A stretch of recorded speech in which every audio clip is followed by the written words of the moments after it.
fermez les yeux un instant. Imaginez vivre dans un monde où dire « Je crois en Allah » peut vous coûter votre vie. Imaginez devoir cacher votre foi, surveiller vos paroles, trembler à chaque regard. Imaginez que votre propre peuple, votre propre ville, vos proches, deviennent une menace pour vous. Et maintenant, imaginez devoir faire un choix. Rester et renier votre foi. Ou partir, tout abandonner, sans savoir ce que demain vous réserve. Ce n'est pas une histoire imaginaire. C'est l'histoire réelle, poignante, bouleversante, des gens de la caverne, mentionnés dans le Coran, dans la sourate Al-Kahf. Une histoire qui ne parle pas seulement d'un groupe de jeunes, mais de toi, de tes luttes, de tes choix, de ta foi. Un monde plongé dans l'injustice. À une époque lointaine, dans une société dominée par l'injustice et l'idolâtrie, vivait un groupe de jeunes hommes. Ils n'étaient ni rois, ni savants célèbres, ni guerriers redoutés. C'étaient simplement des jeunes. Mais ils avaient quelque chose de rare, quelque chose de précieux, quelque chose que beaucoup avaient perdu. Ils croyaient en Allah. Autour d'eux, les gens adoraient des idoles. La vérité était étouffée. L'injustice était normalisée. Et quiconque osait s'opposer au système était persécuté. Ces jeunes voyaient tout cela.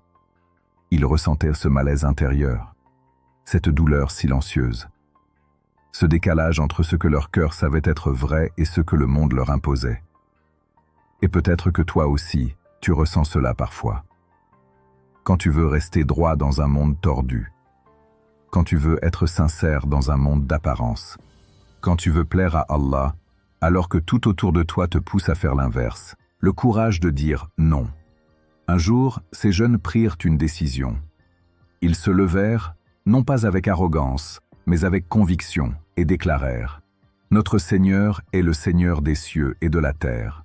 Nous n'invoquerons jamais d'autre divinité que lui. » Ces mots étaient dangereux, mais ils étaient vrais, et la vérité dans un monde corrompu a toujours un prix.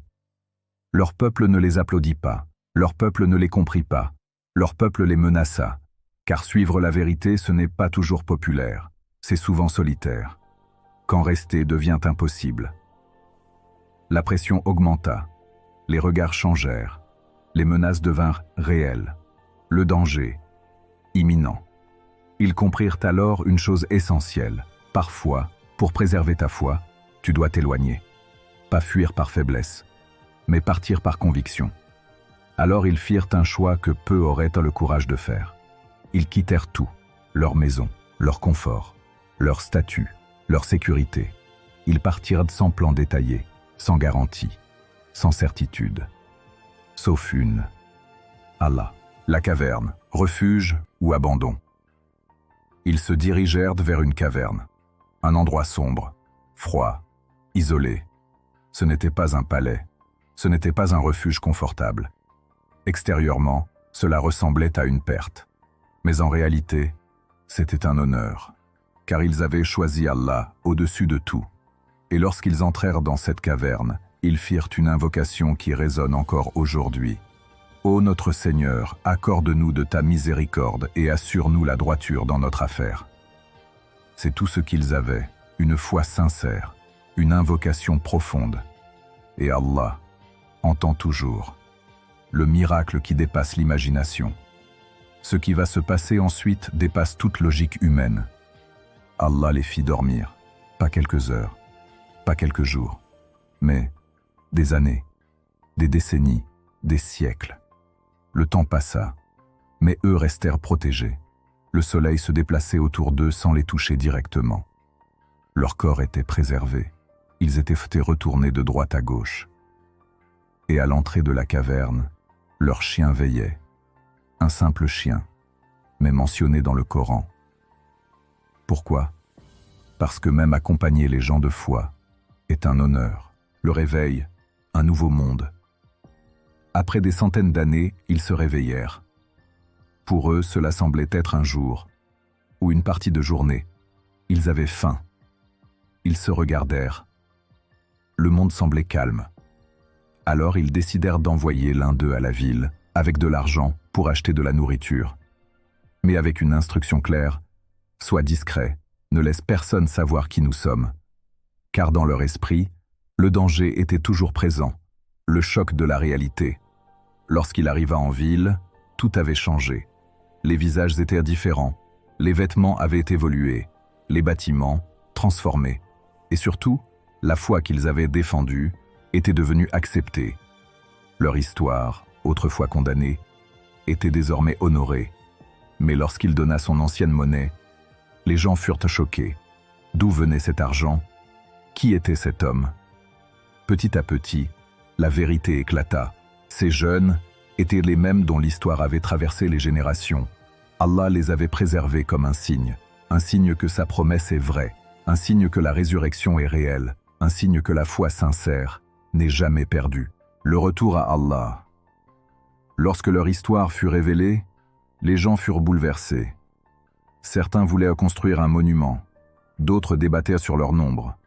Mais le véritable message n'était pas là. Le véritable message était leur foi. Après cela, Allah reprit leurs âmes. Ils avaient accompli leur mission. Ils étaient partis seuls. Ils revinrent honorés. Ce que cette histoire change en toi. Cette histoire n'est pas juste un récit, c'est un miroir. Elle te pose une question. Qu'est-ce que tu es prêt à sacrifier pour ta foi? Les gens de la caverne ont sacrifié leur confort. Allah leur a donné la protection. Ils ont quitté leur société. Allah les a élevés dans l'histoire. Ils ont choisi la vérité. Allah a fait d'eux un signe éternel. Les leçons puissantes 1. La jeunesse n'est pas une excuse. Ils étaient jeunes, mais leur foi était immense. 2. Être différent est une force. Ils étaient minoritaires, mais ils avaient raison. 3. Allah n'abandonne jamais, même dans une caverne. Allah voit, Allah protège, Allah élève. 4. Le sacrifice n'est jamais perdu. Ce que tu abandonnes pour Allah, il te le remplace par quelque chose de meilleur. Une question pour toi aujourd'hui. Quelle est ta caverne? Est-ce un choix difficile? Une tentation à éviter? Un environnement à quitter? Une vérité à défendre? Peut-être que toi aussi, tu es face à une décision. Et peut-être que cette histoire est venue te rappeler, tu n'es pas seul. Conclusion. Un message éternel. Les gens de la caverne n'étaient pas parfaits, mais ils étaient sincères. Et la sincérité change tout. Le monde peut te rejeter, les gens peuvent te juger, la route peut être difficile, mais si tu tiens bon, alors comme eux, tu verras qu'Allah transforme les épreuves en miracles, et peut-être qu'un jour, ton histoire aussi inspirera les autres, comme la leur inspire encore aujourd'hui. Qu'Allah fasse de nous des gens de foi, de courage et de sincérité. Qu'il nous donne la force de choisir la vérité, même quand c'est difficile, et qu'il nous accorde une fin honorable, comme celle des gens de la caverne. Amin.